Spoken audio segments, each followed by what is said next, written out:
Hello, everybody, and welcome to a slightly delayed adventure in history. It has been a very, very long week, and your boy is tired. But here we are, going to do some history on a Friday night. Not common, but it's what we have. I was basically exhausted yesterday. Have you ever met your kind friend Meth? No, I've never done any kind of drug ever. What up, Matt? I have. Well, I guess if we want to count caffeine, I'm obviously addicted to caffeine, and it's technically a drug. But I've I've never done anything with tobacco. I've never drank, and I've never had any drugs. So I am a goody goody little two shoes that is sober as the day is long, right? Um, I don't know what I would do on meth. I suspect lose my teeth and have a lot more energy. I don't think that's necessarily a good trade, though. Yeah, only caffeine, only ever. You know, what's up, Aristotle? How's it going, man? Um, you got to remember though, like I was raised in the deepest of the deep South, where all of that stuff was a one-way ticket to hell. What up, Lumpy? How's it going, man? Um, so I grew up with crazy amounts of pressure to never do anything like that. What up, Baylor? How's it going, man? And then, like by the time that I got to high school and I started thinking about maybe doing it, or doing some stuff like that, things just went really sideways. First off, I'm actually allergic to tobacco. I'm allergic to tobacco and tobacco smoke. So that's like a big detractor just sort of right off the bat, right? If it could literally kill me. Right? But then when I got to high school, I had a friend that died in a crash.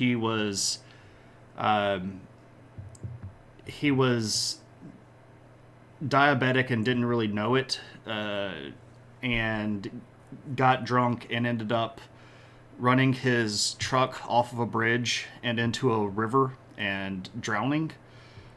So that was a pretty big impact on me.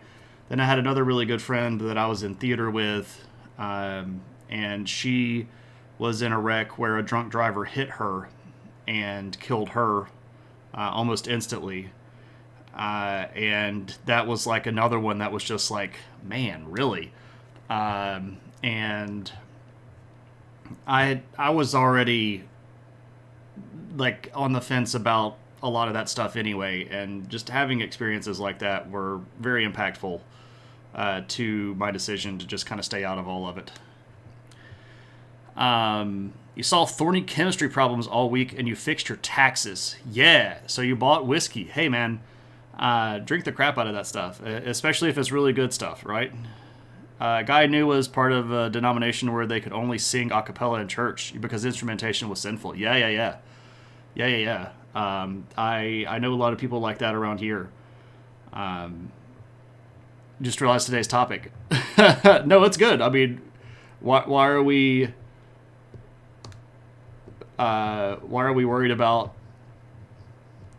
I don't know how any of that would be an apology. um, I mean, the Mongols drank fermented mare's milk, so that's kind of like getting you there. Oh, okay. No. It's fine. No. I'm an adult, and we're all adults, and I have nothing against people that responsibly drink alcohol. It's the idiots that don't drink responsibly. Those people suck and should be prosecuted to the full extent of the law. But if you are being responsible, which I know you are, and you are not going to be driving, which I know you're not, I think you're going to be okay. And you have a good time, and don't let what happened to me 25 years ago be an issue for you, right? What's up, Fall Machine? Organs can indeed lead to sin. Indeed.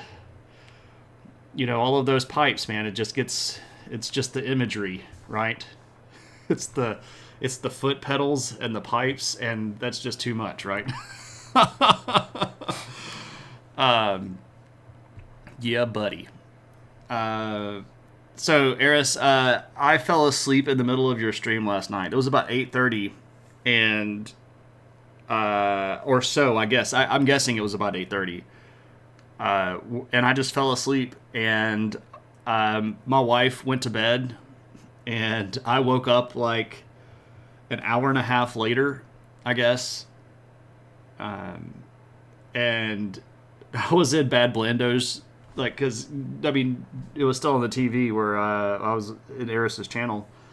And I sort of just, like, was like, what the heck is this? And where's this? Where's it? So I was just stumbled up and fell into bed. I am very tired. This week has kicked my butt. There has been a lot of very sudden, very significant sort of stressful change that's happened out of nowhere with no real premise or preface of what was about to happen. And it has been rough. But we're done with the stuff. I have finished all of my classes, lectures this week. So earlier today, I taught my last class of the semester. Next week is finals. So basically, all of our end of the term paperwork got moved up 2 weeks. Our reviews, so like our year-end reviews, got moved up 1 week, and all of our year-end out-processing stuff got moved up 2 weeks. So basically everything has got to be done now by like the 9th of May, when we would normally have until the 15th. And most of the stuff that we would normally have the 15th to do is now due on the 3rd, which is next Friday. Why? No explanation was given. And when asked, no explanation was forthcoming. So, we don't know. Anyway, stuff happens. So, crazy things moving around. There we go. I don't know.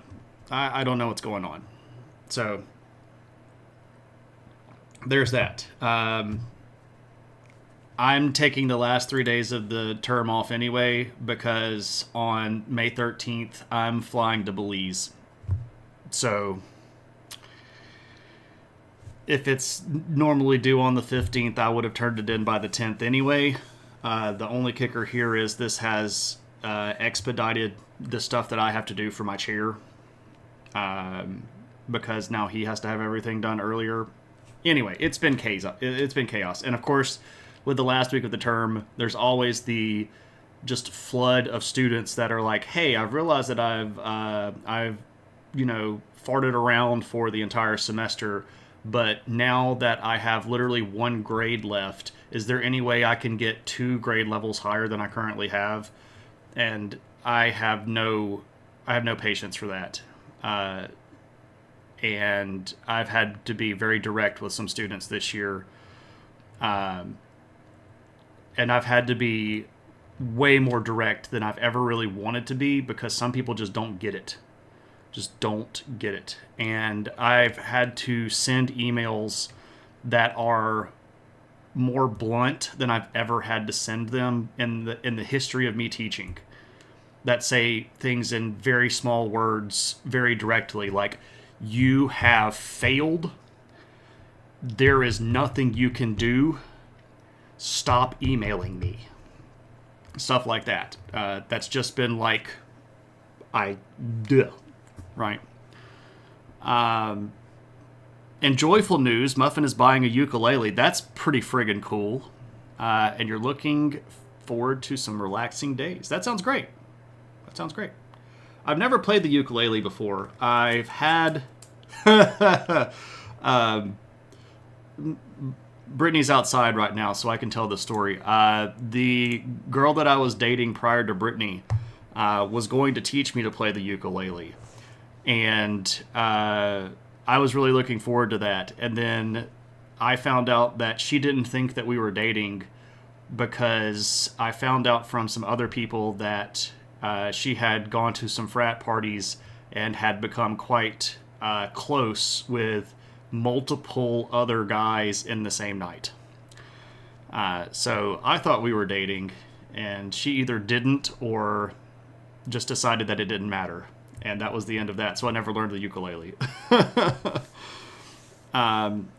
What's up, Cryonics? Is that typical of Gen Z?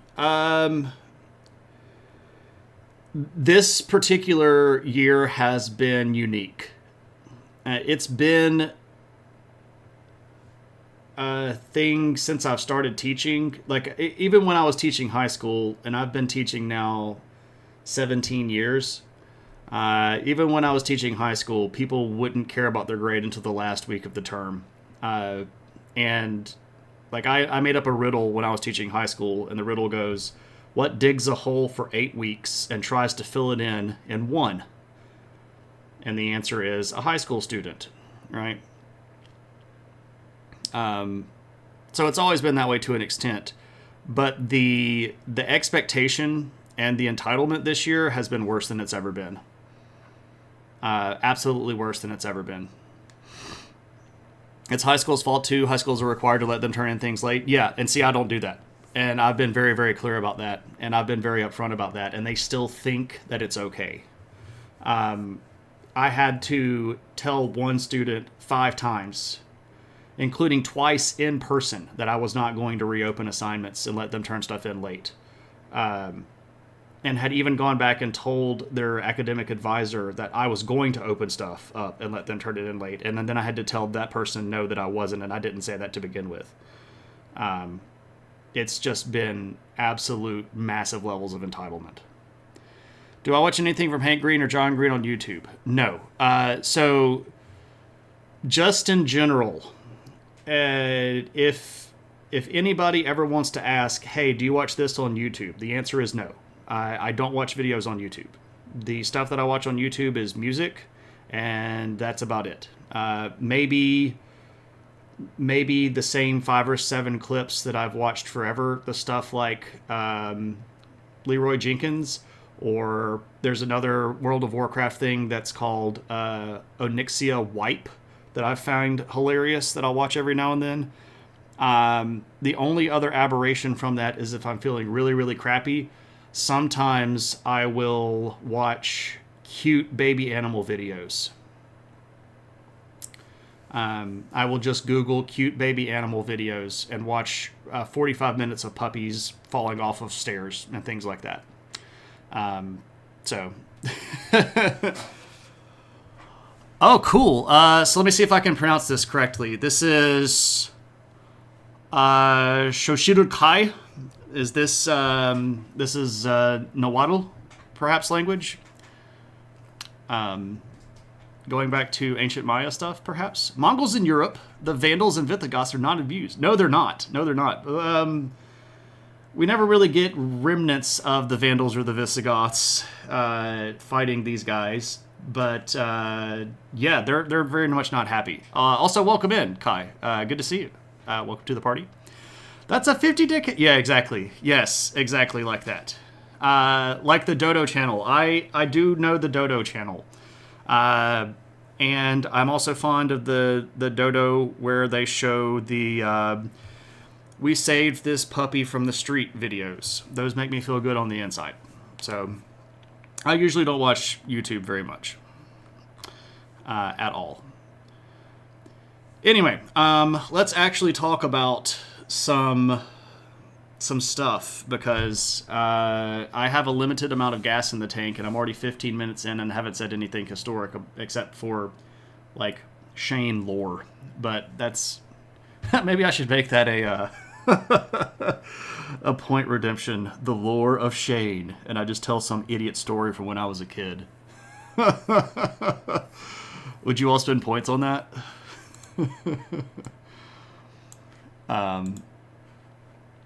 Anyway, so we're talking about the Mongols, and as a preface to this, oh, Heya Cave, I didn't even say Heya. I saw that you popped your little hello in, and then I didn't say hello.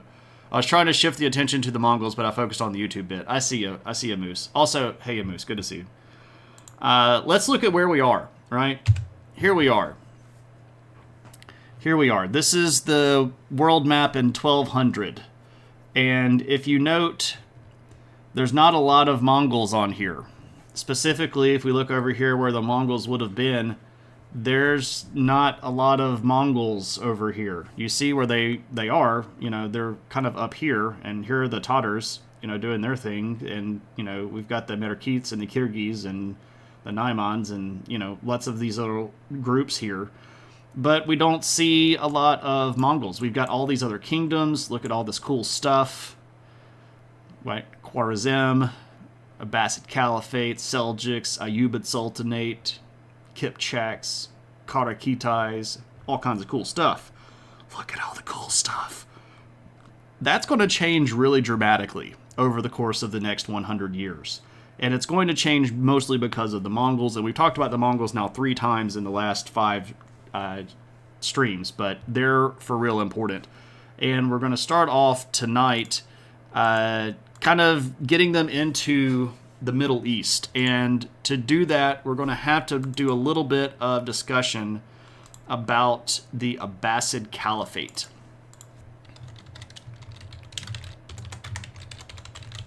And the Abbasid Caliphate, of course, at this time is supposed to be the dominant Muslim power on earth. They have the Caliph. The Caliph is supposed to be the head of all Muslims on earth. But as we know, if we've been paying attention, or if you don't pay attention, here's the scuttlebutt. The Abbasids had been dramatically lessened in power, and they were basically only holding this little zone right around here. And even then, they were under domination of other very powerful individuals that were also Muslims in the area. And the Abbasids were kind of falling apart, if we're just being for real.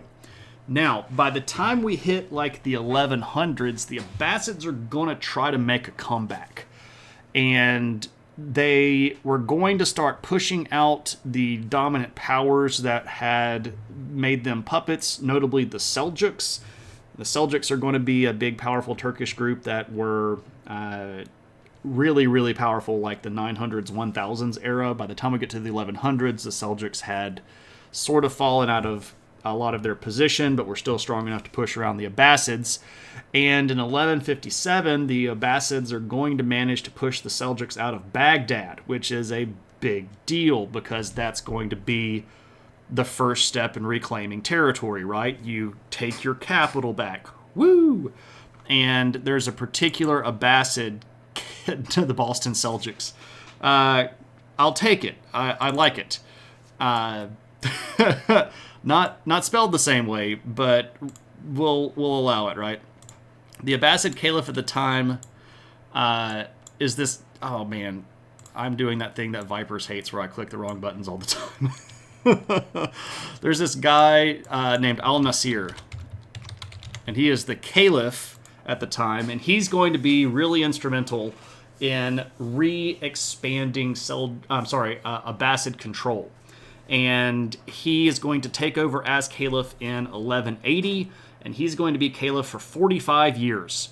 And that is a really long time, and it's the longest rule of any Abbasid Caliph in decades. And that is mostly because the outside people that were being puppeteers were removing the caliphs every few years or so to make sure that nobody managed to get their roots in. Al-Nasir is going to put down the roots pretty hard. He's going to start rebuilding alliances with other Muslim nobility in the region. He's going to start bringing them back into the Abbasid fold.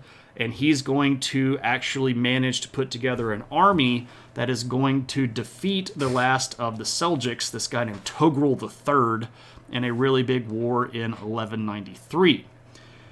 As soon as this happens, they're going to draw the ire of other groups, specifically the Khwarezmians, who are this group that was sitting sort of right there in Central Europe, they had hopes that they could take over the Abbasid Caliphate and basically turn them back into puppets, but they're not going to be able to do so. The Abbasids under al-Nasir are going to hold off against the Khwarezmians, and that's going to be very important because this is going to allow them to start building stuff again. And specifically, when you have stability at home enough that you can build buildings and walls and you can start establishing infrastructure, this is going to be a big turning point.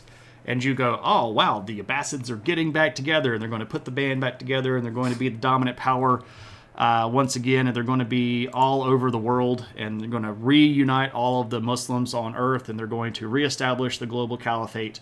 No, they don't actually do that, and they don't do that because of a guy named Hulagu. Specifically, Hulagu Khan, who is this guy. And you're like, that guy doesn't look like he can take down an entire caliphate. Look at his cute little shoes. Those don't look like the shoes of a monumental, powerful leader. Those look like little boy shoes. So tiny. So tiny. You know what they say about guys with little feet? And that is, it doesn't cost them as much to buy shoes. Right? But this is Hulagu Khan, right? Very small feet. I don't know why that's what I picked to make sure of or make point of, but there we go. Those boots were made for prancing. Those definitely look like his prancing boots. But Hulagu is a really, really powerful guy. Al-Nasir is going to, of course, end up dying. That's what happens when you get old. But Hulagu is going to show up during the rule of this guy named Al-Mutasim. And this is in like the 1250s. And Hulagu is very successful already. He had already conquered big chunks of Central Asia. He was operating under the overlords of the Mongol Empire. And he sort of rolled up to Baghdad and said, hey, y'all just need to lay down. Did the Khan wear chaps? I don't think so. I think he just had big flowy, poofy leg skirts. But I don't think they actually wore chaps. Honestly speaking, I don't know when the first chaps were worn. That's an interesting question. I don't know who first established chaps as a thing. Or did he ride side saddle? I don't know. I would suspect that he just straddled the horse in the regular horse riding way. This is, of course, while he's at court. Mongols typically wore sort of poofy trousers when they were out in battle. So this might just be him at leisure at home wearing a really big silk sort of toga-looking gown thing to be more comfortable, I guess. I don't know. Maybe the riding trousers kind of rode up in the crotch region when you're sitting down like that. I don't know. Anyway, Hulagu shows up in 1257, and he's like, okay, here's the deal, Abbasid Caliphate. Y'all gotta surrender. And the guy that's the caliph, again, this guy's name is Al-Mutasim, and he goes, nah, we're not going to do it. We're not going to surrender to you. And so Hulagu decides, well, if you're not gonna, then we're going to kill all of you. And he proceeds to kill most of them. He's going to cut off the Caliphate's army from the city of Baghdad. He's going to kill most of the army. Al-Mutasim is going to get inside of the walls and then settle in for a siege, which he thinks is going to be okay because Baghdad has a native water supply. But the point here isn't going to be a good one because the Mongols decide that one of the things that they're going to do is basically flood the region. Is this the Pyramid of Skulls thing? Not quite. But this has got it's an unfortunately interesting ending. We'll just say it that way. Unfortunate for Al-Mutasim. So the Mongols flood part of the area. This is going to actually cause a lot of chaos inside of Baghdad. The siege isn't going to last very long in terms of sieges. It's going to last for about 2 months. And when the siege finally breaks, Hulagu is going to just absolutely wreck Baghdad. He's going to break into the city and kills tens of thousands of them. People, it doesn't matter if you're soldiers, common people, civilians. He's just killing everybody. And he's also going to start destroying a lot of stuff. And there's an event here that doesn't get a lot of attention.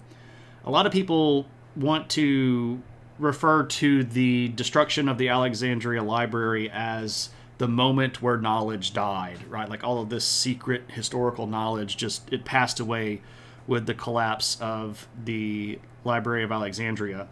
There's a moment like that. Baghdad University at that time had one of the largest collections of scrolls and books of knowledge in the world, and it was collected at this place called the House of Wisdom. And if you were with us back, I guess it was probably 15 or 20 streams ago, back last year, when we were talking about the golden age of the Abbasid Caliphate, you might have heard me refer to the House of Wisdom as the largest collection of knowledge on earth at the time.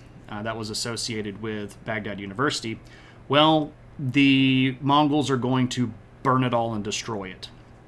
This is just as much of a damage to the collection of knowledge of the world as Alexandria was. And perhaps even larger, because Alexandria was very well known for copying things and making lots of copies and distributing copies, whereas the House of Wisdom was not as open about sharing their knowledge. They wanted you to come to Baghdad and stay there and study there, also convert to Islam. But this is a pretty big deal for historians, and one that should be kind of lamented on the same level as the loss of Alexandria. Now, Hulagu captures the Caliph, Al-Mutasim, but Hulagu turns out to be rather superstitious. And he didn't want to spill the blood of a king. Now, Caliph wasn't a king, but Hulagu is just going to be very safe here. He doesn't want to spill Al-Mutasim's blood because he feels like this might be bad luck. So what do you do? Because the guy's got to die. He made you break in. That's the rules of the siege. If you make me break into your city, I'm going to kill you. So he decides a rather unique way to assassinate Al-Mutasim. He rolls Al-Mutasim into a rug and has horses trample him to death in the rug. Not the most noble way to go. But that's how it's pretty brutal. Pretty brutal. What up, Natty? Good to see you, my friend. So Al-Mutasim is dead. And you might go, well, okay, that's the end of the Islamic Caliphate of the Abbasids. Not quite. Not quite. Because trampled him with those little feet. The horse feet. I suspect that the horse feet were larger than his cute little boots. I also don't think that his feet were that tiny, but there we go. We're in an ad break. It doesn't see that. It doesn't tell me that there's an ad running, but there could be an ad running. I feel like an intelligent god would still consider that killing him.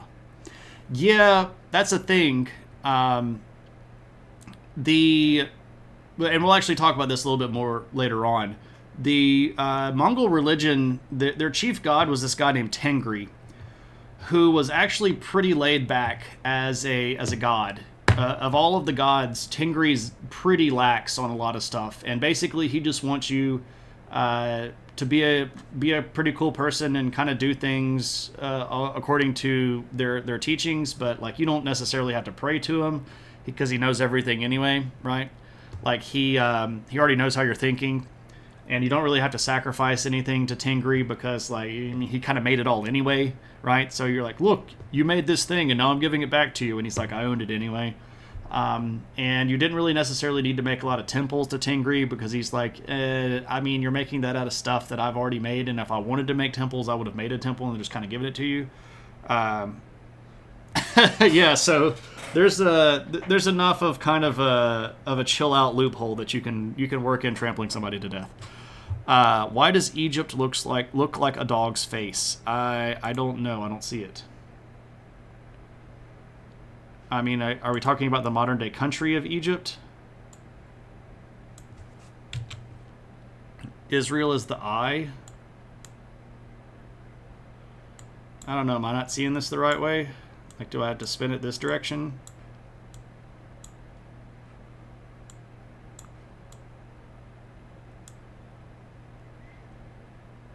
Know the land mass.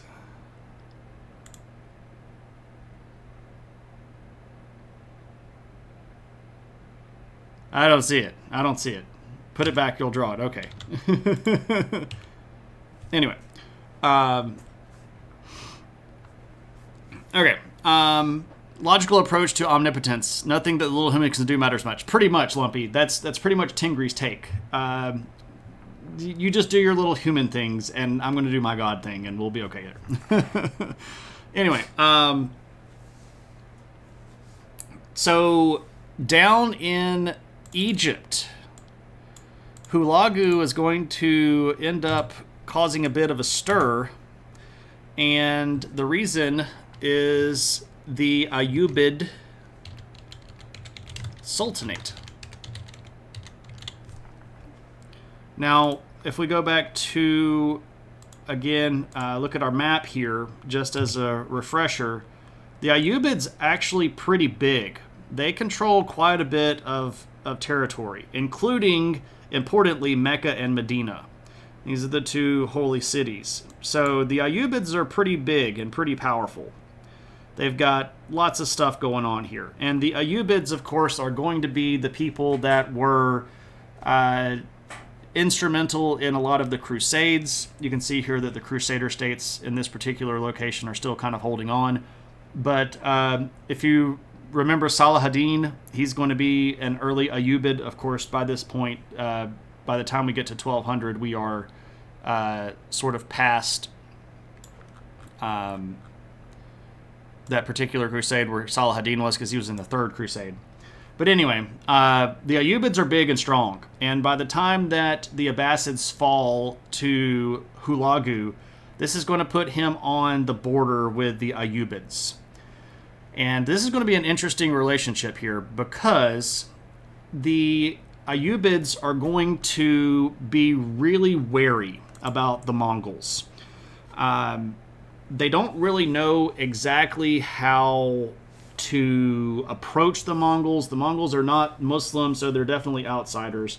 But the Mongols have done the Ayyubids a lot of favors. They have, they've wrecked a lot of the structure going on there. But when a lot of this stuff starts rolling up, the Ayyubids are going to be in a kind of a bad spot. And one of the reasons they're going to be in a bit of a bad spot is because they're going to have lots of internal issues because of things like expansion and overexpansion. And the Ayyubids are going to end up having multiple problems going on at the same time. And this is going to lead to a new group of people taking over, and they are called the Mamelukes. Now, where do they come from? Well, the Mamluks are originally slaves of the Ayyubids, and they had been slowly but surely moving up in power through the military. Specifically, they were military slaves, and their leadership had become instrumental in propping up Ayyubid power, and then when all of this crazy stuff goes down, the Ayyubids are going to end up losing that control to a guy named Bahri Mamluk. Or, I'm sorry, not Bahri, a group of people called the Bahri Mamluks. Not a guy named Bahri. Anyway, sorry. And as the Mongols roll in, the Mamluks are going to be in a weird position because there's remnants of Ayyubid power still hanging around. The Abbasids are getting their world wrecked, but the Mamluks are technically running things. So who do they pick? Are the Ayyubids going to team up with the Mongols, or are they going to get squashed out? And they ultimately get squashed out, and the last of the Ayyubids pretty much are done with by the time we get to the point where Hulagu ends up taking over the Abbasids. But technically, the Mamluks could have helped the Abbasids against the Mongols. The question is, Rats, you're late. What's up, Shmal Knight? I can pick you up real fast. Hulagu Khan beats up the Abbasid Caliphate. The Mamluks have taken over in Egypt. They are Muslims, but they don't know if they want to help the Abbasids or if they want the Abbasids to fall. And Hulagu is going to take advantage of some of the pause and stop and go thing. And Hulagu is actually going to end up taking most of Syria and up into the Caucasus regions, and even over here a little bit into what is modern-day Turkey. So basically this entire region right here. And then they start looking, the Mongols under Hulagu start looking down here to the Levant. But of course now this had been traditional Ayyubid power, so technically that area was supposed to be under Mamluk control. But whose is it really during this kind of weird time? And the Mamluks are basically going to let the Mongols have it. They're just going to be like, okay, cool, take the Levant. This is an interesting position here because Hulagu's next step is, I'm just going to invade Egypt, right? This is the invasion route of ancient history. If you take northern Mesopotamia, then you take Syria. And if you take Syria, then you take the Levant. And if you take the Levant, then you just take Egypt because it's next. But some weird stuff goes down, and Hulagu ends up actually having to go back to Karakum, the capital of the Mongol Empire. And when he does that, the Mamluks, under a god named Baybars,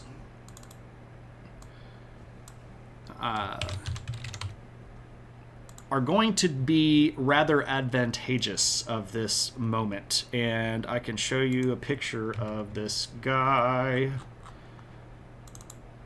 here. Not Babar. Baybars.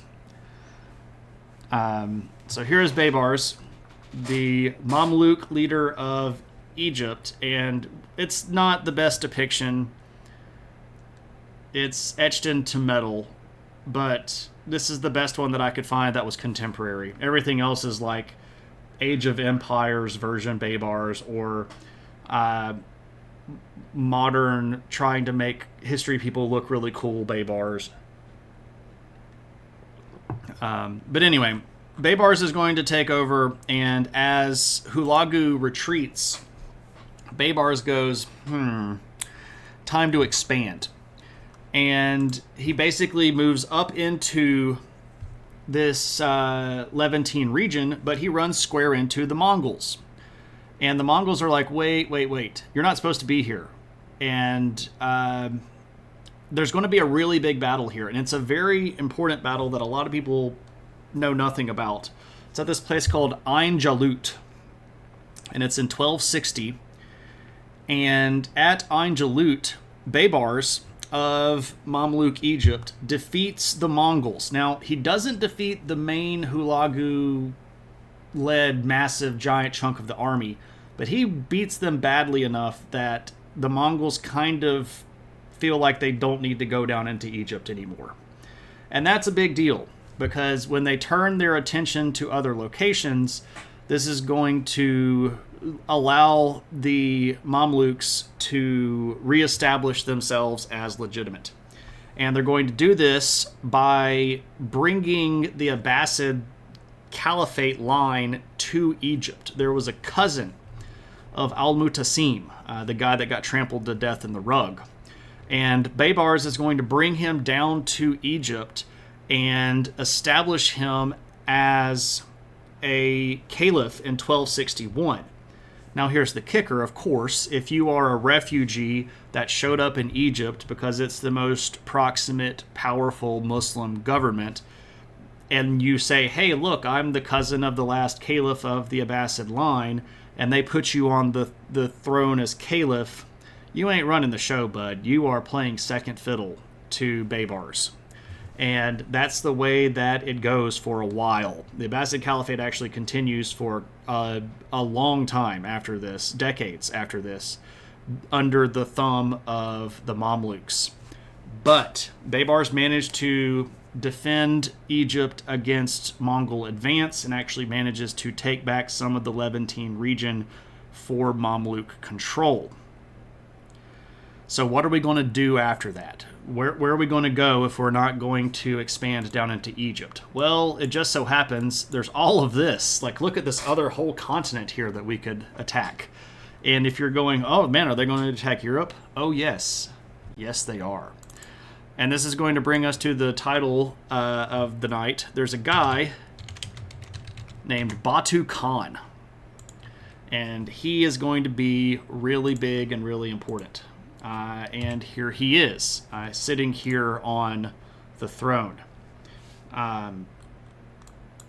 Looks kind of like a pretty decent guy here. Obviously, these sources that we've looked at, the picture of Hulagu and the picture here of Batu, are both done in the Persian artistic style, and probably are not necessarily the most accurate depictions of these individuals. We can probably learn more about their style of dress than we necessarily can about the way that he looked in person. But here we go. Here's Batu Khan. And he's a scary, scary guy, if you know anything about him. Now, Batu had actually received some land directly from Genghis when Genghis died. And that was all of the land that was on this side of the Volga River. So basically all of this stuff was technically Batu's. Now, there were people living there, and there were Mongol armies there as well, and specifically the army, or the force, if you will, that that Batu received was called the Golden Horde, which is still one of the cooler names of any ancient group ever.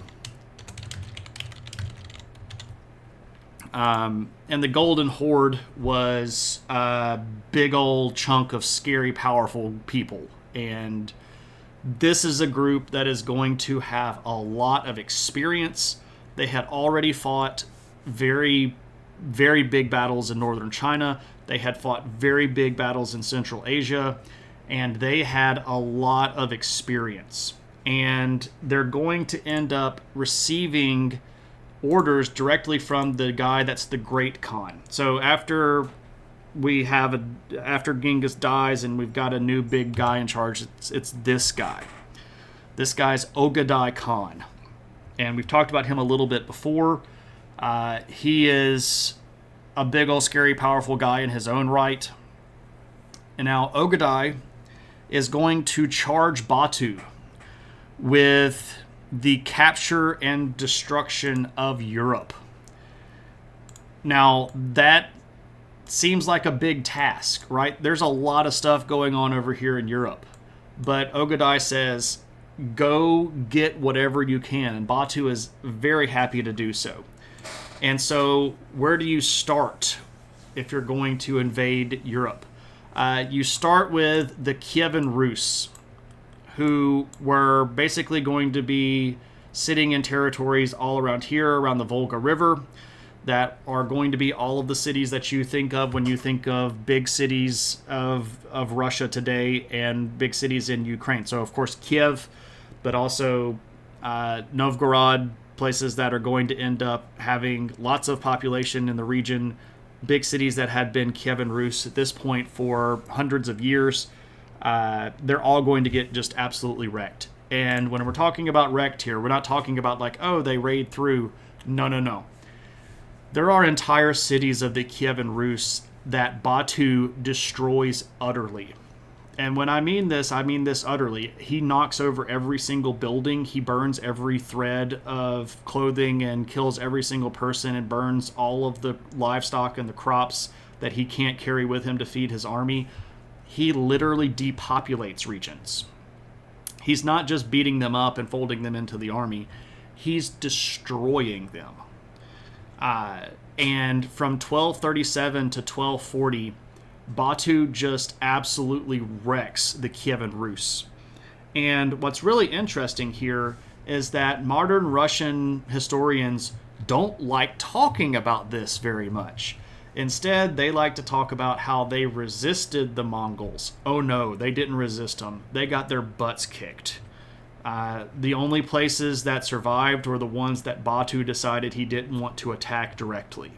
There was no massive Russian resistance that fought to defend the motherland. They got wrecked. And it wasn't pretty. Resisted and got their butts kicked for resisting. Right. So the quote, tear down every temple, burn every word, let no two stones standing. Yeah, exactly. Like, they destroyed entire cities. And that was from 1237 to 1240. So for 3 years, they wrecked the Kievan Rus. To the point that the Kievan Rus dominion effectively ceases to exist. And it takes a long time for any of these cities to kind of reestablish central authority. They get into Eastern Europe. Resistance is futile. What up, David? I get the pun. I like it. They end up getting all the way over here into this region. They attack the Teutonic states. If you were with us back when we did the Teutonic Order, you'll know that there was a state right here on the Baltic that was controlled by the Teutones, and it was parts of Estonia, Latvia, Lithuania, and northern Poland.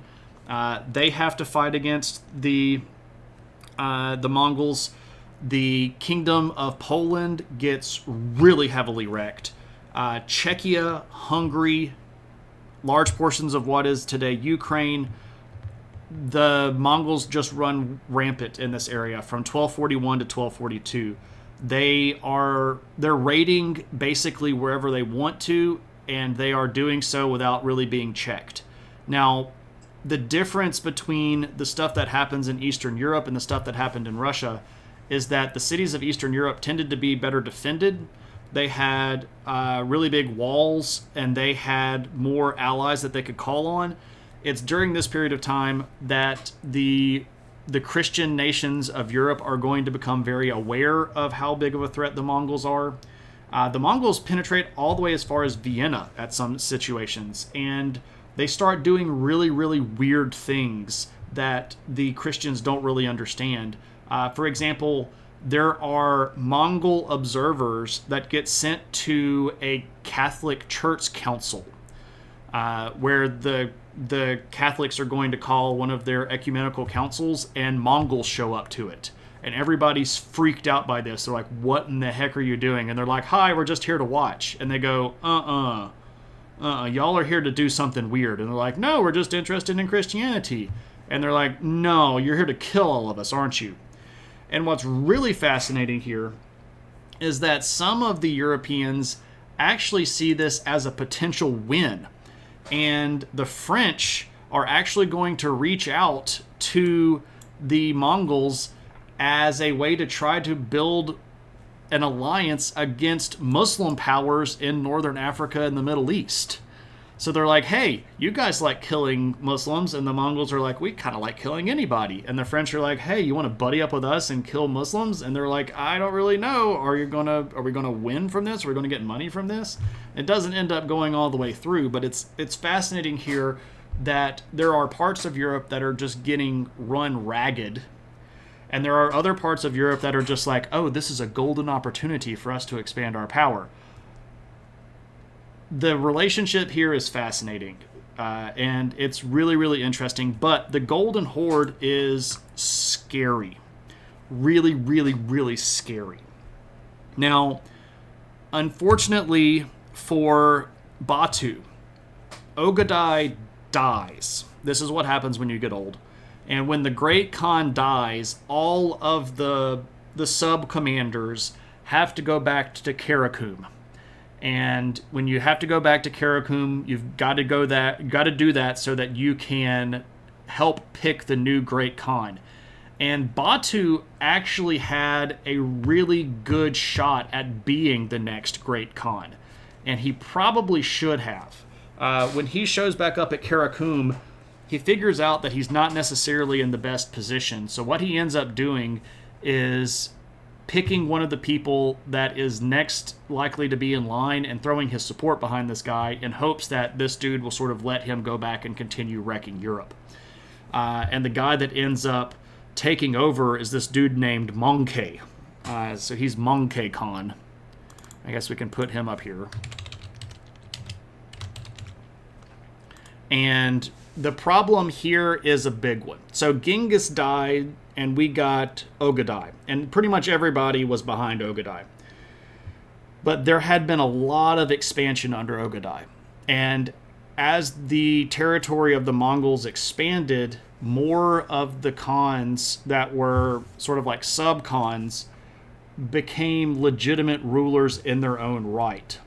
Like, Batu was not necessarily next in line to be a great Khan, but he had a legitimate claim because of his great success in Europe. And Monkey had a claim because of his connections, and Hulagu had a claim because of his connections. But when Monkey gets it, he and Batu kind of have a discussion, and they figure out there are too many Khans. And we need to get rid of some of the potential problems. And this is going to be sort of the beginning of the end of Mongol unity here. Because when Monkey takes over, Batu ends up getting sent around as basically an assassin. And a lot of the sub-khans are going to get purged. And this doesn't really make Monkey look powerful, because if you have to kill your opponents to remain in power, that tips the hat that you're not as strong as you think you are, right? These are the Khans I know, right? What would that be? These are known knowns, right? Now, when Monkey does this, it doesn't go over well with all of the other existing sub-khans, specifically with Hulagu. And we're going to end up with ourselves in kind of a multi-headed Hydra situation here. Oh, hi, Mock. What's up, Tuna? So Monkey is Khan of Khans. He's the great Khan. Batu is sort of like his hatchet man. Hulagu could have potentially been Great Khan himself, but he didn't get picked. And Hulagu is going to do something kind of scary for the Mongol unity. He's going to declare himself Il Khan, which he kind of makes up, and it just means like really big Khan. It's not Great Khan, it's just really big Khan. And he's kind of saying here that, well, I might not be the Great Khan, but I'm a pretty big Khan, right? I'm bigger than that Batu guy. And this is going to be a pretty clear indication of his ambition. Like, he's got his sights set higher. And the territory that he controls is subsequently going to be known as the Il Khanate.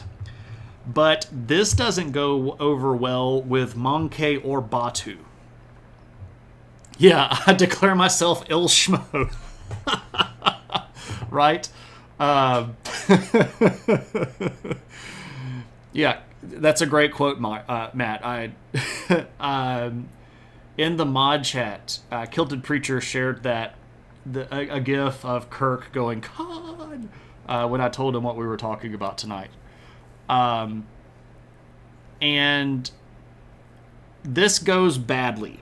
when Hulagu declares himself Ilkhan, this is going to kind of split the territory even further. And what we end up with is this. So this region right here is the region that's controlled directly by the Great Khan, right?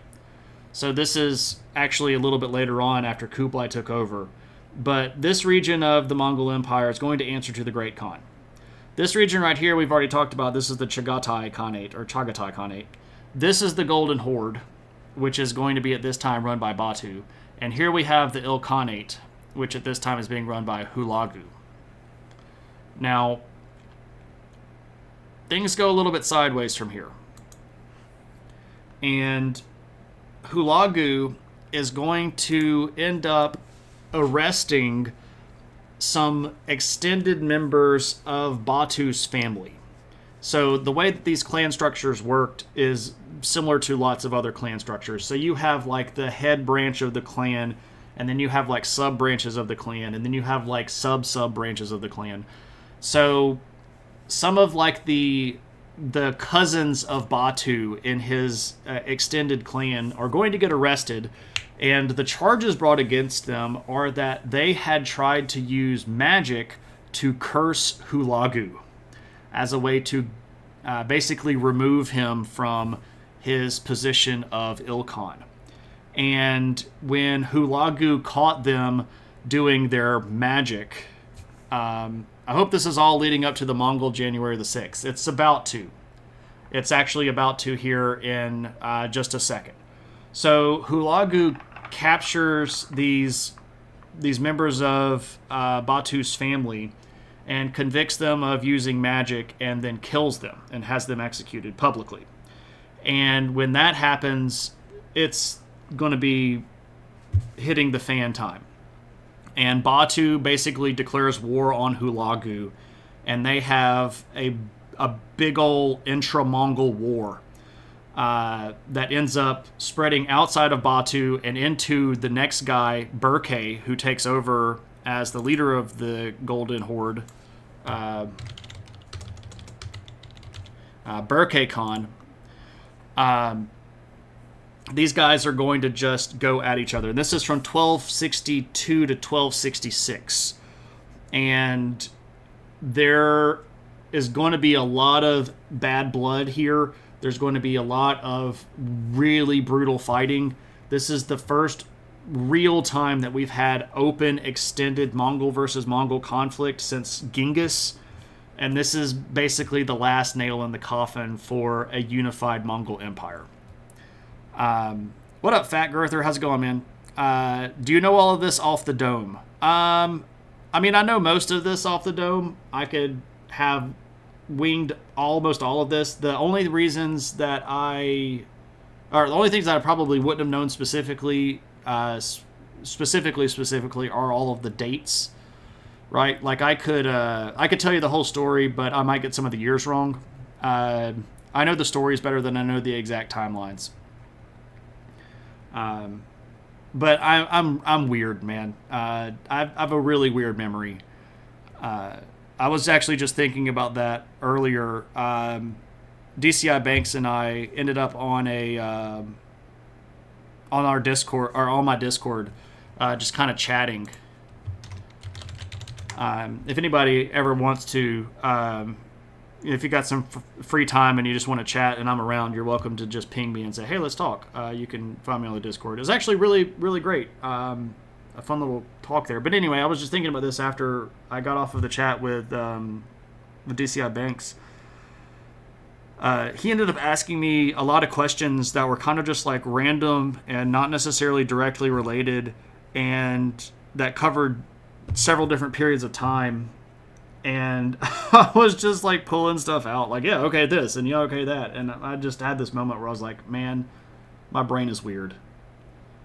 My brain is weird. But I guess that's a gift, right? I wasn't blessed with cover girl good looks. I'm not very strong or fast or agile. But I know stuff. I'm like an accurate chat GPT. Hopefully I'm not as I hope I'm not as biased as chat GPT. If chat GPT was accurate, right? Not CoverGirl, Centerfold. Nobody needs to see a full spread of this. It's not attractive. I am aggressively okay looking, right? ChatGPT doesn't know any of my papers, therefore I hate it. Maybe it's Maybelline. Maybe it is. I don't wear makeup. Sometimes I will, if I'm feeling oily skinned, I will go into the bathroom and wipe my face with a hand towel to try to remove a layer of oil if I feel like I'm going to gleam. The whole spread. Breakfast breads and everything. You know, we had bacon and sausage, just, a whole spread. So DCI Banks made made a suggestion that I watch a show called Patriot, or I think it's The Patriot, or it might just be Patriot. Anyway, it's on Amazon Prime, and I watched the first season, and the first season's really, really, really good. The second season didn't catch me, and I think I've just been sort of watching too much of it. So I've paused my watch of season 2, and I'm going to give it a little bit of a rest, of a cool down period, and go back and watch the rest of season 2. It is very dry. It's very, very dry, and I appreciate the darkness of the humor, but this won't ruin anything. But stuff just gets perpetually worse for the main character, and every time you think he might be able to make this work, no, he can't. And it's not what you think is going to screw up that screws up. It's something completely random that makes sense, but is not what you would have expected. And it's a downward spiral of pain. But it's funny. It's really, really clever. It just gets very dark very fast in season 2, and I think it caught me off guard. So I need to give a pause and come back to it a little bit here. So by the time we get to the 1300s, let's check where we are now. If you'll note, we've got a lot of different looking territory here. We've got the Yuan dynasty over here in China. We've got the Chagatai Khanate. We've got the Golden Horde. We've got the Ilkhanate. And we've got the Mamluk Sultanate here. And look, they've retaken their territory thanks to their significant battle where they beat the Mongols and pushed them out of the region. So we've got a lot of change going on here. A lot of change going on, even in the 100 years of the time that we were looking at. So lots of big shifts. Lots of big shifts. Now, what's going on culturally, right? Because when all of this stuff is happening, it's not just all fighting all the time. There's a lot of other stuff going on too. And one of the things that we can look at is their religion. And this is going to be one of the biggest changes that the Mongols are going to go through during this time period. And it's going to start with their original religion, which is called Tingrist. But before we get into that, I actually need to take a bit of a break. And I know that's going to be really weird because I don't normally take breaks. But I need to put up the break screen, and I'll be back in just a second, and we'll talk about Mongol religion. And that's pretty cool stuff. So, just a second.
All right, everybody. Sorry about that break.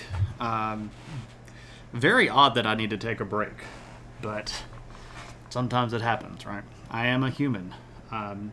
Despite the fact that some people think that I'm... I had somebody tell me the other day that they think that I might just be a very sophisticated AI projection, which I kind of took as a compliment, but also I hope I have more personality than your average AI.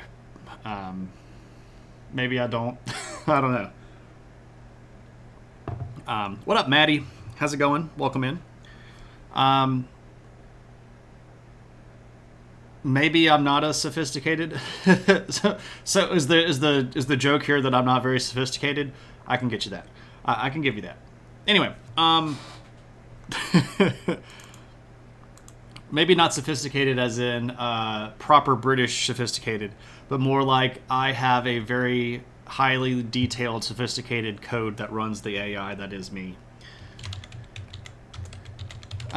We mentioned this earlier in the stream, that the traditional the traditional Mongol religion is called Tengrism. Who are you calling scruffy looking, right? Like Carol, the time life operator, perhaps, or maybe Al from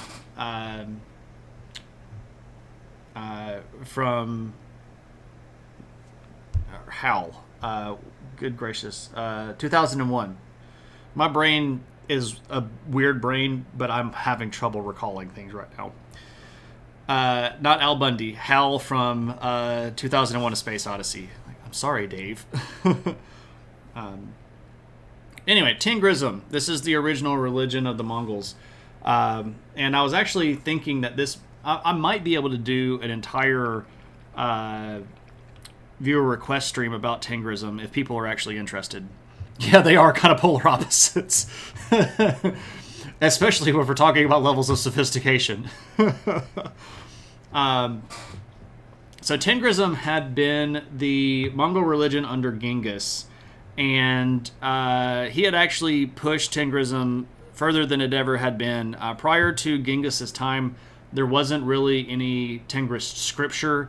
A lot of the stuff that gets written down for Tengrism is either at the behest of Genghis or directly attributed to Genghis. So he was a pretty big religious guy. And you could see this because he's a big prayer. He's a person that prays a lot. And he was very superstitious, and he made sure that he... was Tengrism the religion where building a temple was an insult because we're just bugs? Yes, Shmonite. That is correct. That is correct. You have correctly identified Tengrism. Who wants to build a temple because it's not really that big of a deal anyway? Look at what the little bugs did. But as the Mongols expanded and took over more territory, they're going to encounter all of the other big global religions at the time. They're going to come into contact with Buddhism and Taoism and Confucius teaching and Islam and Hinduism and Christianity. And they're going to be interested in this stuff, right? Hulagu, our guy Hulagu Khan, that started the big war. This guy had a Christian wife, and we actually have a picture of her here. Her name was Doku's Khatun, but she was a Christian, married to Hulagu, and here again is Hulagu with his tiny little boots. But obviously these guys are running into religions that's very, very different than them, right? I mentioned earlier that they were weirdly agnostic about other religions. Yeah. Like, I mean, they were interested, but they also don't really know like how to do all of this stuff because their religion is sort of rather separate from a lot of the same things. You just had flashbacks to your history of religion classes. Interesting. I hope they were good flashbacks. But some of these leaders are going to have a lot of interest, especially Monkey, our guy Monkey. He's going to be really interested in a lot of this religion. When he takes over, there were a lot of regional conflicts between religious groups. And one of the things that he wanted to do as a way to pacify his larger territory was not just make sure that everybody knew that he was in charge, but also try to fix their squabbles, right? If he can keep the people from squabbling over stuff, that means that they won't be bugging him to fix all the problems. And inside of China, because again, he was going to end up being in charge of most of the big territory over in the east, there were big fights between Buddhists and Taoists and Confucians. And he's like, look, we got to stop all this crap. So he puts a stop to all that fighting. He's the guy that is potentially going to make the alliance with the French. He's also the guy that is potentially going to be interested in forming some of these weird European alliances that are going to potentially be against Muslims, but also potentially against other Christians. And one of the things that ends up happening is that some of the Europeans are going to send ambassadors to him specifically to talk about Christianity. Also politics, but hey, if we can convert this guy to Christianity, that would be a big wow, right? You meant more that a lot of the groups at that level were about proselytizing. Yeah. So like the Mongols don't really care what you believe as long as you're cool about it, right? They don't want you being jerks and trying to cause trouble along religious lines. They're not going to force you to convert one way or the other. They're just like going to do their thing, right? They're just kind of like, it's interesting and fascinating. You go do it. And yeah, exactly. And pay your taxes, right? Mrs. Schmo follows a Taoist Confucian religion. The Huckins follow. Yeah. You have some stories. Shmanand, if you'd be interested in sharing, we, including myself, would be interested in hearing. You could do that either here or in the Discord if you wanted. Or you could just be like, that's the end of the story. And that's cool too, right? Because, private stuff. But one of the things that happens during Monkey's reign is this weird conversation. And some people want to say that it was a religious conference or a council. But what ended up happening is they send some Christians over to talk to Monkey. And he ends up having these sort of discussions where he asks a lot of people questions about their religion. And he's got a lot of different people from a lot of different religions there. And according to the reports that the Christians bring back, he was interested in converting to Christianity. But we really need to be skeptical of these, right? These reports that are coming back from Monkey are... if I'm a Christian and I end up all the way over in Asia and my job was to convert this guy to Christianity... and I spend literal almost a year, months and months and months away at the expense of the people that sent me, and then show back up and write an account of this, you better believe I'm going to say, oh yeah, man, I've got him like right on the cusp of conversion. Like he's probably already converted. Like you don't necessarily tell the truth there, right? Yeah, I agree, Tuna. I agree. I'm not necessarily going to read that for the sake of posterity in the in the VOD. VOD people, if you're watching this, you missed a pretty good one. I have seen The Good Place, and I really liked The Good Place all the way up and... I don't know if I can say that. How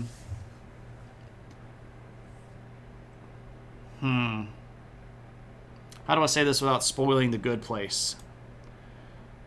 I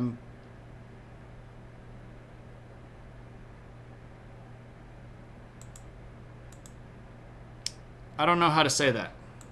I don't know how to say what I need to say without spoiling The Good Place. Anyway, I liked it all the way up until a specific point, and then I saw what they were doing, and then I groaned really loudly, and I was like, "Aw, you didn't invent that." And then they never said where they got it from. And then I was kind of like, oh, you really should have said that. And then they didn't. And then it ended. And it had really funny moments. And I really like the characters. And I like a lot of the character development. And I thought it was really funny. But the overarching story lost me in season 4. We'll just say it that way. Anyway, but stuff starts changing, specifically with our guy Burke.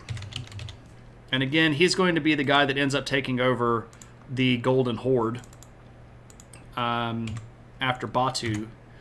And Berke is interested with Islam, and he personally converted to Islam in 1252. And this is about 5 years before he took over the Golden Horde. But when he took over the Golden Horde, he's going to bring a lot of people with him into Islam. Because, if the guy is the Khan and he's Muslim, you want to be on his good side, right? So you just convert to kind of follow the Khan. Now, this doesn't mean every single person in the Golden Horde ended up converting to Islam at that immediate point. But if you fast forward 100 years, the vast majority of the Golden Horde Mongols are going to be Muslim. That is going to also shift down into the Ilkhanate. When Hulagu dies and moves out, we end up seeing a lot of the existing leadership, like a guy named Ghazan Khan, who's going to end up eventually taking over the Ilkhanate. He's going to convert, and then most of the people in the Ilkhanate are going to convert as well. It makes it really easier for the Ilkhanate to be Muslim as a leader because most of their population was also Muslim. And the population centers of the Ilkhanate are going to necessitate them being more in tune with their leadership because the Ilkhanate has lots and lots of big cities, which means lots of big populations, which means lots of potential bases for power claims and coups.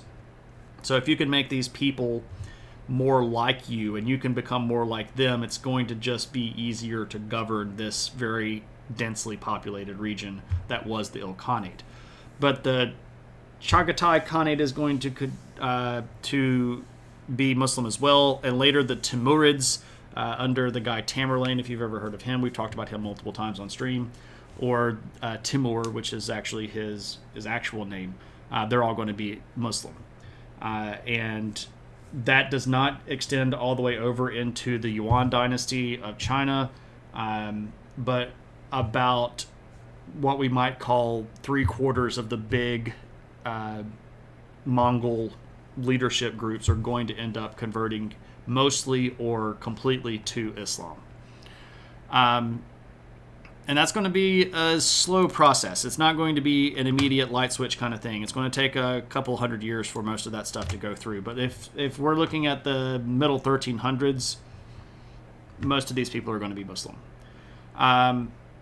Their language also is going to be really interesting here, and it's going to start changing. The Mongol language itself is actually somewhat debated. I think, and this is based, I'm not a philologist, right? And I'm not an etymologist either.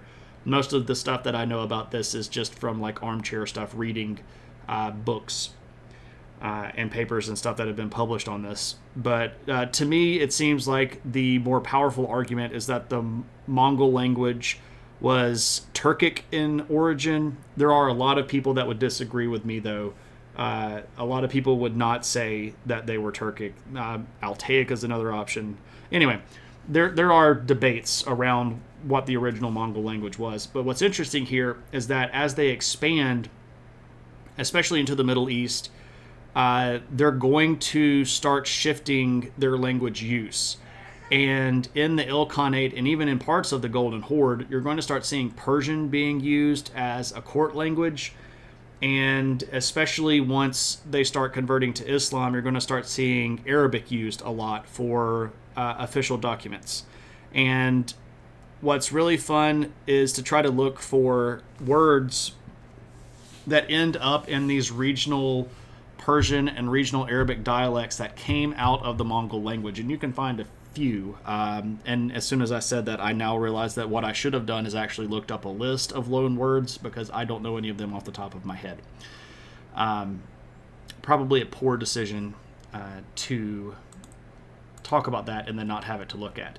But we do have cool art, and I always do like showing art if I can. This is Mongol art from the 1300s, and what we have here are two Mongols that have obviously converted to Islam because they are reading the Quran.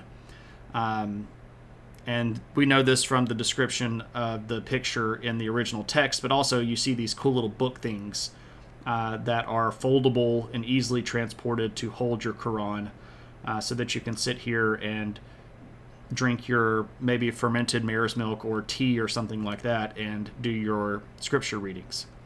Also here we have stylized Arabic writing, so obviously this is after conversion. So that's pretty cool stuff. And we also get an interest in history, and you're like, oh wait, he's going to talk about historiography. I am going to talk about historiography, specifically a historian named Rashid al-Din. Rashid al-Din is a pretty cool guy, and he was from Persia. Originally, he was Jewish, and he was Jewish for most of his life. He ended up being in the region taken over by the Ilkhanate. They converted to Islam. At about 30 years of age, he's also going to convert to Islam, and he's going to manage to get himself into a court position, because this guy was smart. He's really, really smart. Knew a lot of stuff, had read a lot of stuff, was very highly educated, and he works his way all the way up to vizier, which again is sort of like, second in command for these positions. And the Ilkhanate had adopted a lot of the Persian style of government as well. So the position of vizier obviously is left over from older Persian governmental models.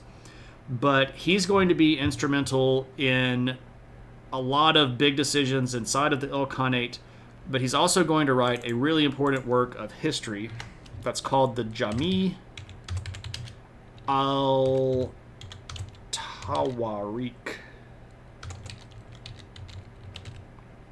Or is it HK?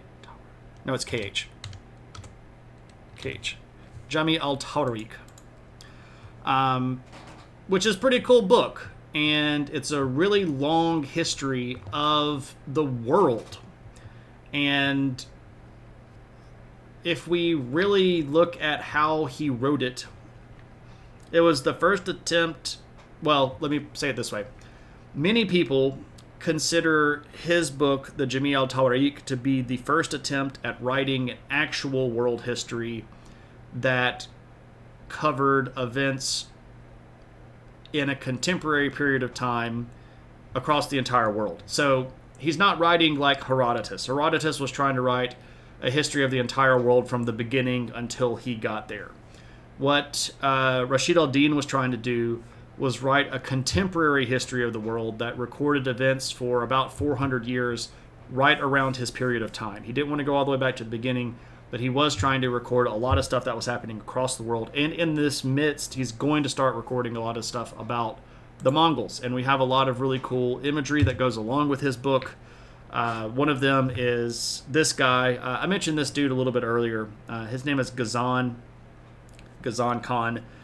He is he's an Ilkhan. He ends up taking over the Ilkhanate and is one of the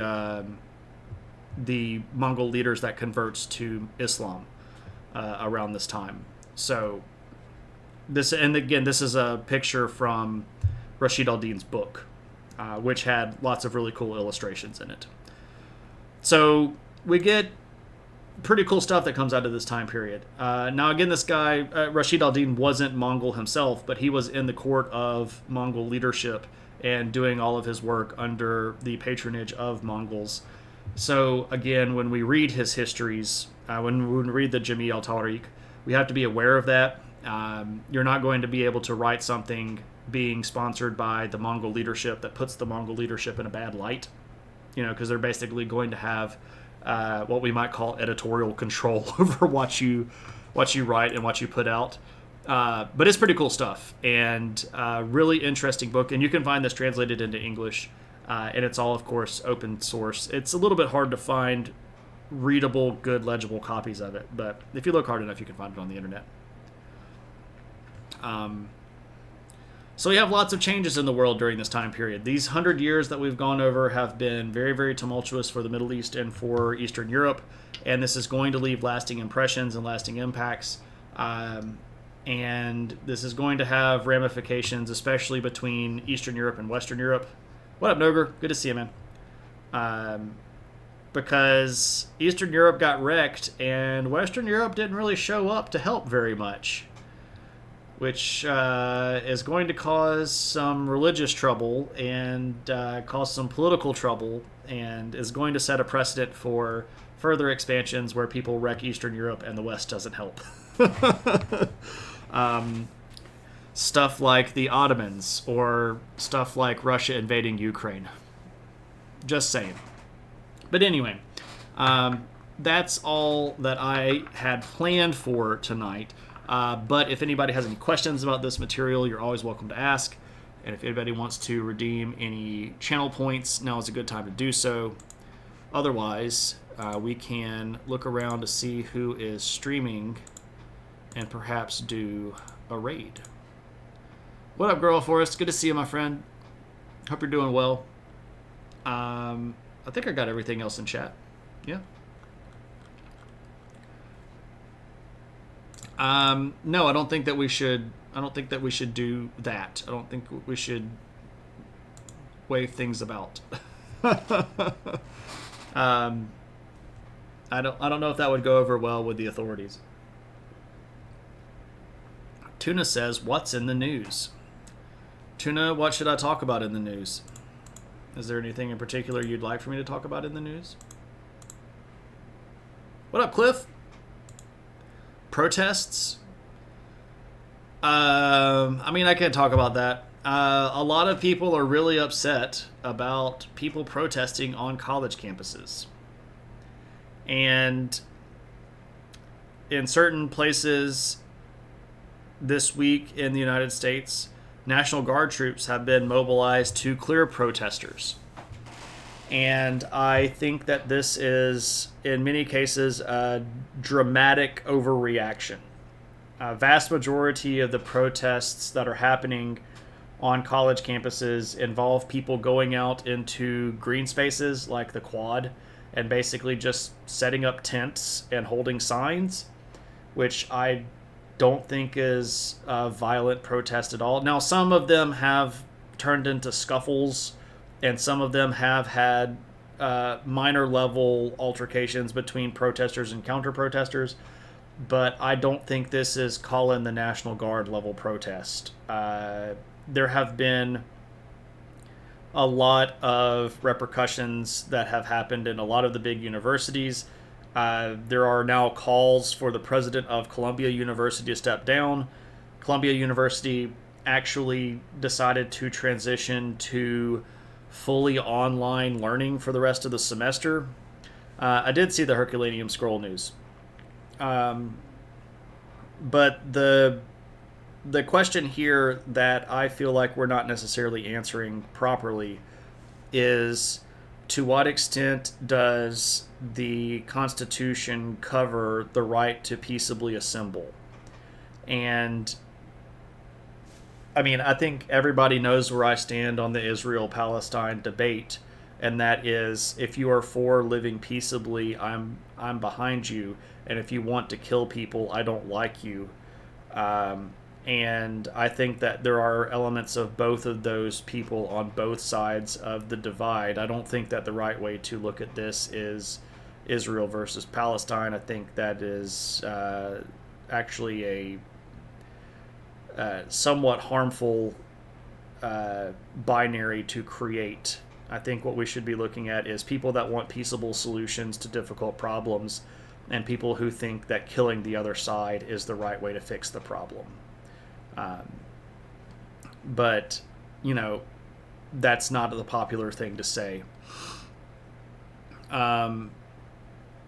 So I think that there's a lot of problem with the way that universities have been handling this stuff. What about the anti-Semitic aspect that is the justification behind the crackdowns? Okay, so let me say this, and this is a potential thing that, you know, everybody is going to either love or hate. I can criticize a government and not hate the people that make that government up. I can criticize a law and not hate the people that wrote that law. and I can criticize policy without hating the people that promote that policy. So if I said something like, I don't necessarily think that the way that the military of Israel is handling the issue in Gaza, that doesn't mean I don't like Jewish people, or I don't support Jewish rights to exist, or I don't support Israel's right to exist as a country. Because I do. I think Israel deserves a right to exist. I believe that there should be a place for Jewish people to live without persecution, and I think that they have a legitimate claim to some of the territory that's in that region, right? I don't think it's anti-Semitic for me to go, they shouldn't run over people with bulldozers. I don't think it's anti-Semitic for me to say stuff like, we shouldn't be digging up mass graves of 400 people that have seen evidence of torture. Obviously, the government of Israel had to react because the group that committed the acts on October the 7th were obviously wrong in doing so as well. The leadership of Hamas is a bunch of bloodthirsty monsters. Obviously, you don't let them do whatever they want to do. But there is a level of appropriate response that I don't know if the current military and government of Israel is doing. It's a tough thing to say that in the modern world because it requires nuance and it requires people to slow down long enough to think. And I'm sure that there might be some people that would listen to what I just said in the last 4 minutes and call me an anti-Semite. I don't think that's the case at all. I don't think that anything that I said is against the Jewish right to have a homeland or against the Jewish people as a whole, because it's government policy. It's military action. It's not against a people group. It's against policy and action, right? And yeah, again, the anti-Semitic stuff that's being used to justify this has a lot to do with the media driving the narrative. No, I think it's fine, Tuna. I think it's okay. I don't mind talking about this. Yeah, and it's actually I said Maddie, but I read that as Natty and Maddie's colors are the same, and they rhyme, so I said Maddie instead of Natty. But yeah, the whole issue is absolutely very complicated. Do I think the crackdowns are related to the university presidents being called before Congress? Yeah, I think that's part of it, right? If I know that I'm going to get dragged in front of a congressional committee and be forced to answer questions from right-wing and left-wing ideologues, I'm going to be under a lot of pressure to do something, right? I can't just go, oh, we're going to just recognize their right to protest, and we're going to designate a space for them to protest. We're going to ask them to stay in this space, and we're going to let them do their thing, which I think, and here's the thing, and be very, very careful and listen closely when I say this. There is a right to assemble, even if I personally don't agree with what you're assembling for, right? If you want to assemble and promote flat Earth, I will fight for your right to assemble and promote flat Earth. I don't believe in flat Earth at all, but a constitutional right is a constitutional right is a constitutional right. And if these students want to protest the actions of Israel, or if they want to protest the actions of Hamas, or if they want to protest the government, or if they want to protest the way that the leaders of their universities are handling the situation, they 100% absolutely have that right. Now, the question becomes these really nitpicky arguments about like public spaces on public property. Can you protest here without having a permit? Can you do this or can you do that? That's how a lot of this stuff ends up getting shut down. But I don't think that's any of the stuff that's being handled the way that it is right now. I think that what a lot of people are doing is they're allowing the media tail to wag the dog. And people have stopped thinking about anything except for how is the media going to respond to my decision. But the media doesn't respond logically. the media responds with what's going to sell the most, and in many situations, the most obnoxious or the most ludicrous or the least logical thing is what's going to sell the most. So there's a bit of a vicious cycle here where people are being dumb for the sake of trying to appear smart, and I just don't like it. The TikTok ban is crazy too. Some Congress people are just being open to the reason it is because they're.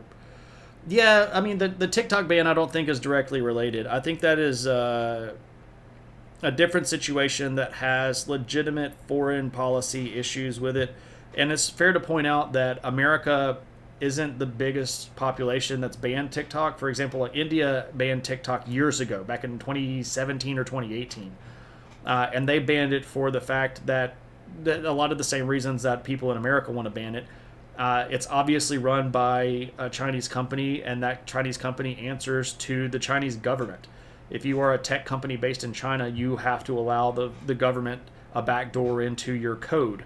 And it's very obvious that the algorithms could be manipulated by the Chinese government, and it's very obvious that the Chinese government has access to all the metadata for all of these American people, and I do think that there's a legitimate security risk to that. I don't like the fact that a platform where free speech happens is being shut down, but also there's no right for platforms like that to exist.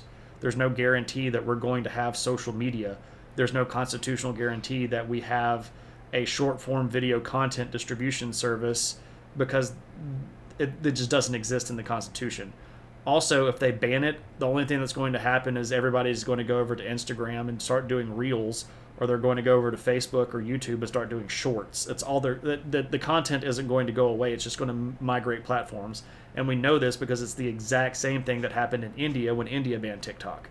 Everybody just went over to Instagram and started making reels. The content isn't going to go away. The platform is going to go away. And I'm not even necessarily convinced that the platform is going to go away yet. I get frustrated that there are so many people who barely heard about the issues last year but suddenly act like they're professional academics. Yeah, they're the ones that watch TikTok, and they're the ones that think that they know everything because of the stuff that they saw on TikTok, right? The TikTok ban has way more to do. Yeah, it's Chinese stuff. Has a lot of sketchy allowances of programs on the phones. Yeah, I agree. Old people that are banning it don't understand what TikTok. Yeah, that's true too. I understand what's on TikTok, and I don't necessarily think it's good. It's of course related to China, but a government official stating it's because of Palestine should be justification right there for it being a First Amendment issue. I don't think so, Natty. I think that politicians can be wrong, and I don't think that justification behind a bill is necessarily... justification of one person who voted on a bill is a reason to kill the entire bill. Because it takes a majority of both houses and the president to make a bill happen. It's not one person. And I also don't think that the majority of people voting on that were voting on it because it has pro-Palestinian stuff. The committee that initially pushed the bill to the floor of the House, to the floor of the Senate, because the Senate approved this first. The Senate approved this first. They did it. They didn't mention Palestine at all, and I don't think it. Here's the thing: there are 435 members of the House. House members have to get elected every 2 years. So if somebody is going to say something stupid in Congress, it's very likely to be a member of the House trying to make sure that they get reelected. And if you look at where most of the people that are objectively stupid are, it's in the House. Before TikTok, it was Vine, exactly. But the algorithm of TikTok is so nice, though. Yeah, Aristotle, I'm sure that when the other platforms get that sweet metadata, they will adjust their algorithm, and they'll catch up some of the slack. Yeah, the TikTok thing was starting way before Palestinian thing started. And let's also not forget that Donald Trump tried to ban TikTok when he was president. Remember that the CIA, NSA are claiming that China... Yeah, exactly. Yeah, and we're the only people that are supposed to do that, right? um, okay, so that was a very long-winded answer to what up with the protests, but I mean, it was a good talk. I feel that the one-time frame was let to fizzle out in court and not get banned. So first off, there are already legal challenges to the divestiture because let's be clear, the bill doesn't say TikTok cannot exist. What the bill says is that ByteDance, the company that owns TikTok, has to divest from owning TikTok for it to exist, right? So, ByteDance has to sell TikTok if the legal claims um, are going to fail. I don't know if the legal claims have any teeth to them. I think there might be some loopholes that you can see some daylight through, and if that happens, there's a chance that the bill itself is going to get shot, and that's going to be really uncomfortable because if the bill from the House gets shot, is that going to kill the aid that went along with it? And that's going to be a big old fun question. I don't think that.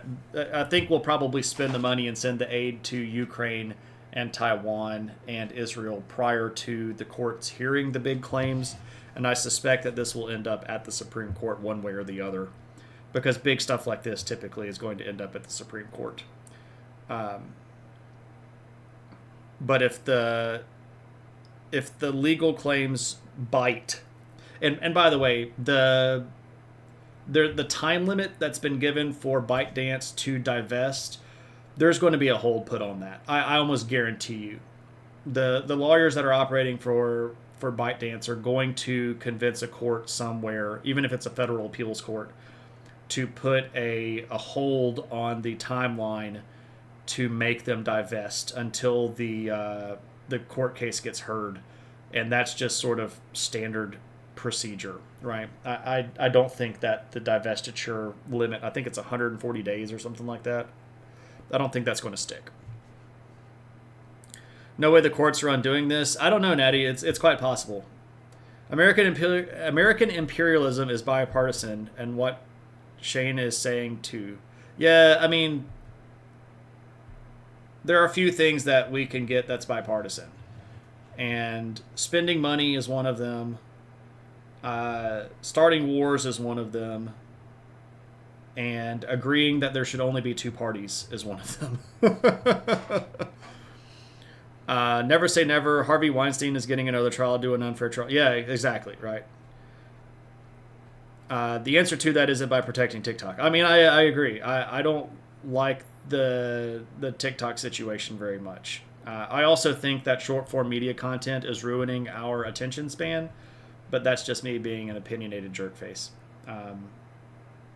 I can tell you, though, that my students' attention spans have dropped precipitously as short form video content has risen. If I can't pack an entire point into 2 or 3 minutes before I do something shiny to change the topic, they lose it. They just absolutely lose it. Which is sad. But it's, it's what we have. It's the world that we live in. All right, anybody else got anything else? I kind of switched into random rambling mode there for a second. You blame MTV for short attention spans. I don't know, man. Real World was an hour long. I watched the heck out of some Real World. I want my MTV.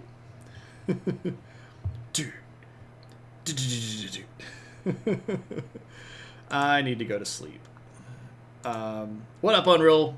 Just dropped in. Let's yell at some clouds. We could yell at the clouds that were seated in the UAE that ended up flooding Dubai, right? We can yell at those clouds because they shut down all the airports over there. Overstimulated, malnourished, underslept. It's all related. It is. It really is. It really, really is. That's what teacher said back in your day. Meth is only a short trip to a dodgy block away. I could probably find meth pretty quick where I'm at. I'm not going to go look for meth, by the way, so don't think that Shane's going to be a meth head. I appreciate the callback to the beginning of the stream, though. That was well timed. IRL stream? Yeah, like go out into the real world and just drive around looking for meth. I think that might be creating the evidence that then incriminates me, right? So much history. Right. It's a trap. Yeah, it is. It is. I don't actually want meth. It's not my thing. I don't know. I've never tried it, but I have no intention or interest in trying it. So much history would get done. Well, I mean, it's not necessarily so much history. It could just be Shane played 9 hours straight of a video game, right? That's just as likely to happen as Shane wrote an entire academic paper in one sitting, right? We all know who is controlling the world's weather, the Mongolian Empire, right? It wouldn't be the Mongolian Empire. It would be the shamans of the Mongol Empire, right? The shamans were the ones that did all of the spells and performed all of the rituals that would do things like ensure good weather or curse people or appease the forces of nature, right? Yeah, I'm not gonna try meth. Who would have guessed that chat was going to try to persuade Shane to do meth tonight, right? Hey Shane, you should do meth. The chat says so. Should that be a viewer goal? Like if you donate 1 million channel points, I do meth? I'm not going to do meth. I don't have any interest in doing meth, right? I only say it because I know. Yeah, I totally wouldn't. I totally wouldn't. I feel like you had to be super history pilled to channel meth energy into a history study session. Right? Only do the fentanyl laced meth. No, I definitely don't want to do the fentanyl laced meth. Fentanyl can kill you the first time you use it. Fentanyl is jacked up, and it's in a lot of stuff now. And I would worry about that a lot. Right? Teach the controversy. Right? I'm going to teach you both sides of this, and to do that I have to be sober for one stream and then on meth the next stream. I'm not doing meth. Right? We're almost finished with the current goal. That's true. That's cool. That's true. Do the North Topeka meth. That's not shady meth at all. Topeka's a long way away from me. I mean, I've been through Kansas before, but that's a heck of a long way to drive for meth. No, Brittany doesn't want to do meth either. It is finals next week. It is. It is finals. There was a mathematician named Erdos. He was constantly on amphetamines. His friends convinced him to stop, so he quit for a month. They asked him what happened. He said nothing, but no math got done. There we go. There we go. Right? What up, Elric? How's it going? Redeem your channel points, right? He said you set math back 1 month, right? But Erdos was homeless and would turn up on mathematicians' doorsteps and offers to do papers with him. Wow. That actually does kind of sound like me. I'm always trying to convince people to do papers with me because I don't have a PhD, right? So it's actually really, really hard for me to get stuff published because I don't have a PhD. So I'm kind of always like writing coattails, like, hey, we should write a paper about this, and you should let me be second author. Let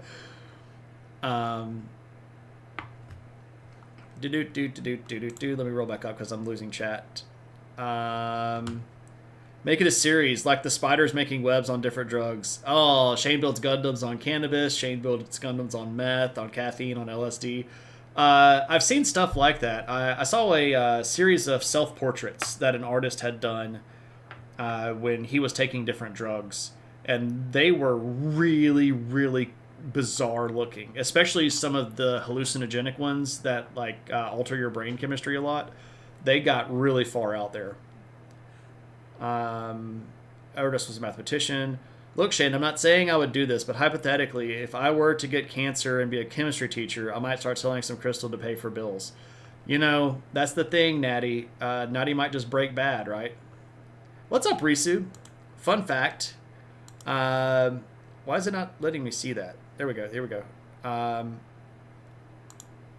What is this? What is this? Go away.